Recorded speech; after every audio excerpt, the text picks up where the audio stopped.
Hello Internet, welcome to the Nerd Sanctuary. This is Yami, and today we're looking at my standard format Royal Paladin deck for the V-Series. Now, at first I didn't really like that they were rebooting, like, Vanguard with the old card names being used. But it's actually grown on me, and I like... Maybe it's nostalgia for Season 1. Maybe it's just nostalgia.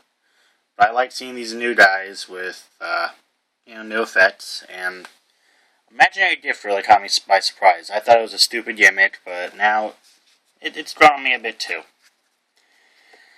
But as a lot of you may know, Royal Paladins, along with Kagero and a few other clans, use the Imaginary Gift Force, which gives a plus 10,000 bonus to whatever circle it's on.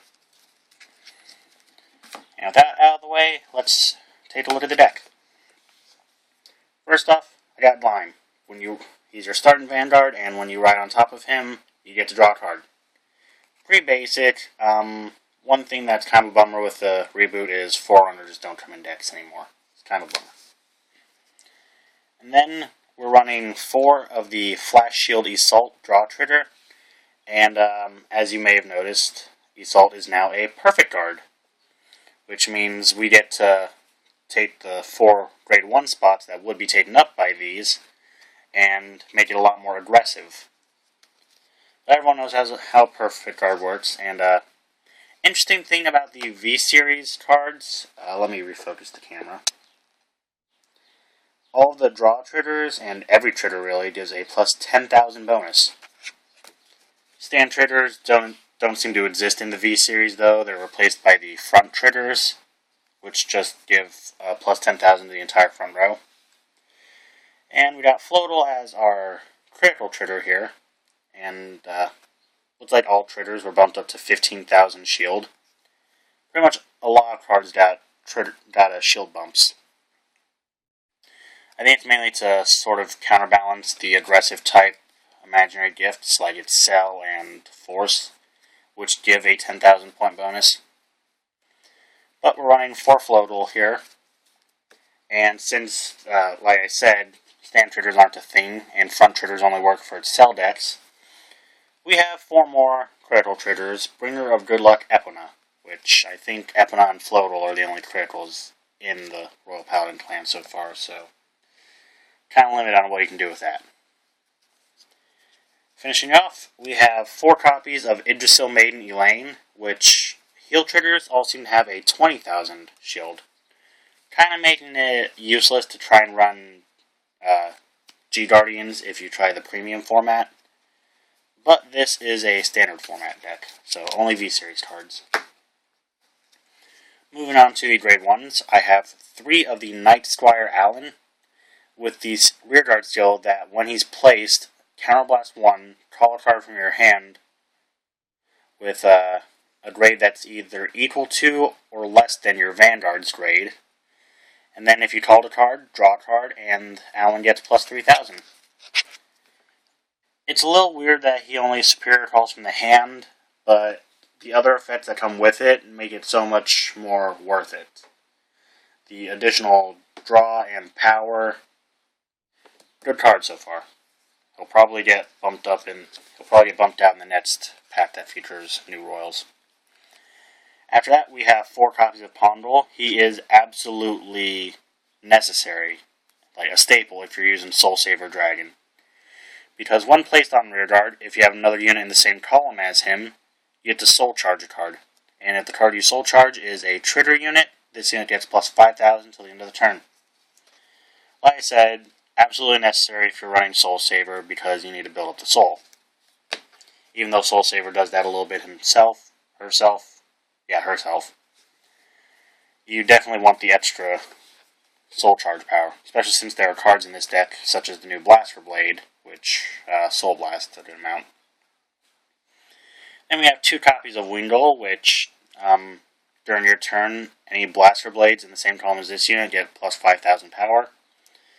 It's very similar to the old Blaster Blade, or the old Wingull, in how it supports Blaster Blade, but just higher power bonuses. Whereas the original Wingull, with the effect counted towards it, Wingull was only giving Blaster Blade an additional 10,000. This window is given an additional 13,000, which is very good. But he probably will be bumped out in the next Royal Paladin booster also. After Windle, we got 3 copies of Little Sage Marin, which Marin got the best boost out of everything from the original, whereas the original Marin was a 8k vanilla. This is an 8k with an ability and a 10,000 shield, so that is pretty great. But Marin has the once per turn skill from Rearguard.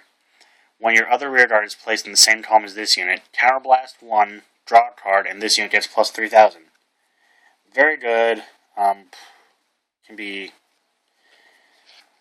It's just a really good card. I don't know what else to say about it. It's not as good as maybe Alan, but it is a very solid card.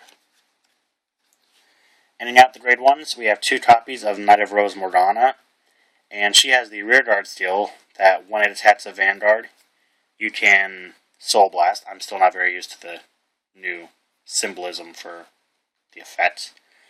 But when it attacks Soul Blast 1, and this unit gets plus 3,000 until the end of the battle for each grade of your Vanguard.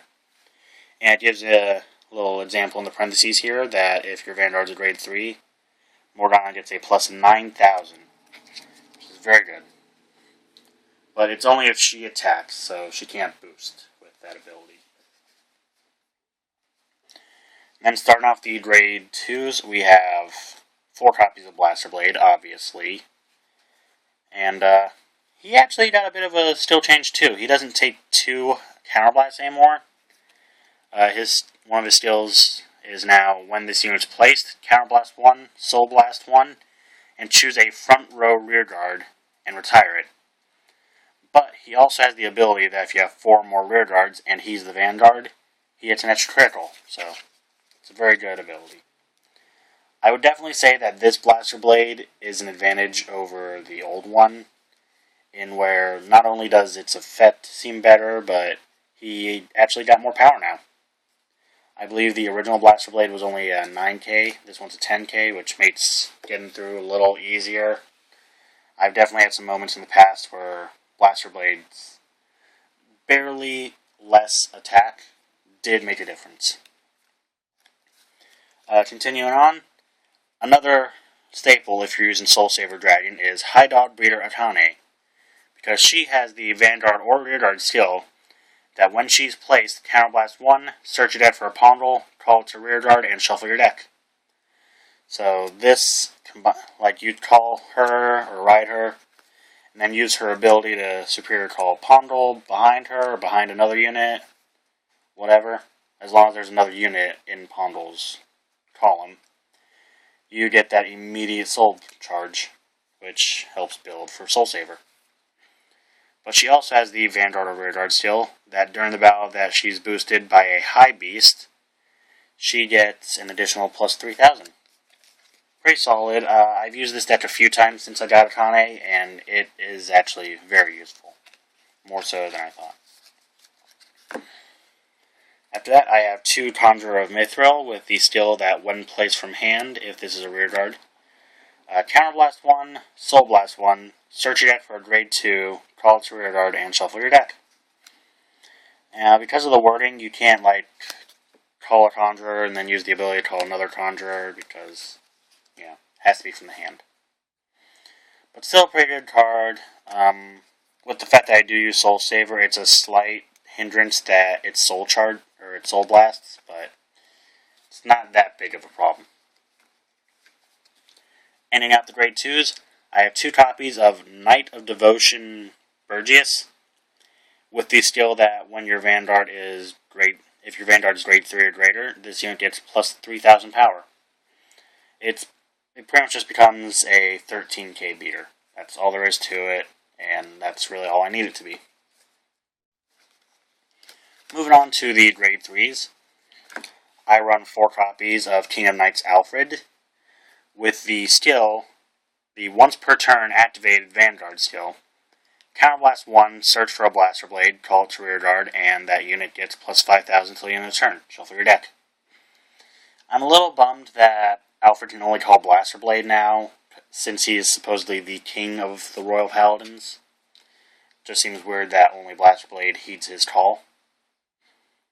But it is nice that he actually gives the unit he superior calls an extra power bonus, and that it only costs 1 counterblast instead of 3. But Alfred does have the ability that during your turn, if you have a Blaster Blade on rearguard, this unit gets plus 10,000 power. I am conflicted on that because the original Alfred, you needed a full field for it, but if you didn't have a certain unit, you weren't killed. But I guess with the low cost of Alfred's ability, it's not that big a problem. Ending out the deck, I have 4 copies of Soul Saver Dragon, with the skill that when it attacks, Soul Charge 1, so that's how you build Soul for its other ability.